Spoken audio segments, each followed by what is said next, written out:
কোটি টাকার গাড়ি কিনলেন অভিনেত্রী কৌশানী। সময়টা খুব ভালো যাচ্ছে কৌশানী মুখোপাধ্যায়ের।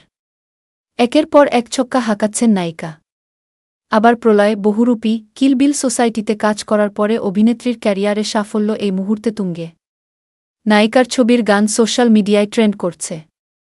এছাড়াও ডান্স বাংলা ডান্স নাচের রিয়ালিটি শোয়ের বিচারক আসনে বসেছেন তিনি।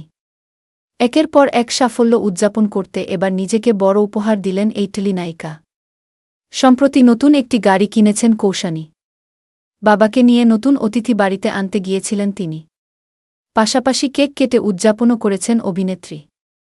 কালো রঙের বিলাসবহুল মার্সিডিজ গাড়ি কিনেছেন, যার দাম প্রায় কোটি টাকার কাছাকাছি।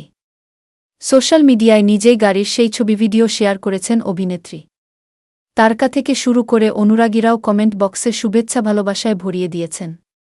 কৌশানীর বয়ফ্রেন্ড অভিনেতা বনি সেনগুপ্ত লিখেছেন, ডার্লিং, আমি তোমার জন্য গর্বিত।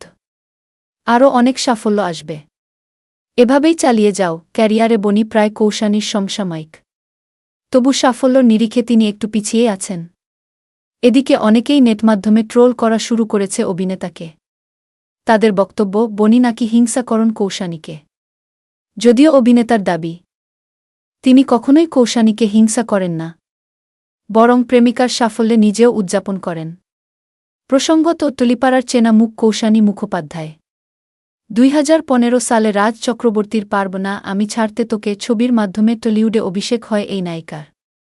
এরপর কেলোর কীর্তি, তোমাকে চাই, হইচি আনলিমিটেড, জানবাজ, শুভ বিজয়া, প্রজাপতির মতো একগুচ্ছ ছবিতে কাজ করেছেন তিনি। তবে নতুনভাবে সাফল্য আসতে শুরু করে রাজ চক্রবর্তী পরিচালিত আবার প্রলয় সিরিজে মোহিনী মায়ের চরিত্রে অভিনয় করার পর থেকে বিনোদন জগৎ ছাড়াও আরও একটি পরিচিতি আছে তার। 2021 সালের বিধানসভা নির্বাচনে তৃণমূল কংগ্রেসের হয়ে কৃষ্ণনগর কেন্দ্রের প্রার্থী হয়েছিলেন তিনি। যদিও জয়ের মুখ দেখেননি। প্রিয় দর্শক, আমাদের ভিডিওটি কেমন লেগেছে তা অবশ্যই কমেন্ট করে জানাবেন। আপনার একটি মূল্যবান মন্তব্য আমাদেরকে নতুন নতুন ভিডিও তৈরি করতে অনুপ্রাণিত করে। সাথে থাকুন, সুস্থ থাকুন, নিরাপদে থাকুন। পরবর্তী ভিডিওতে আবার দেখা হবে। ধন্যবাদ।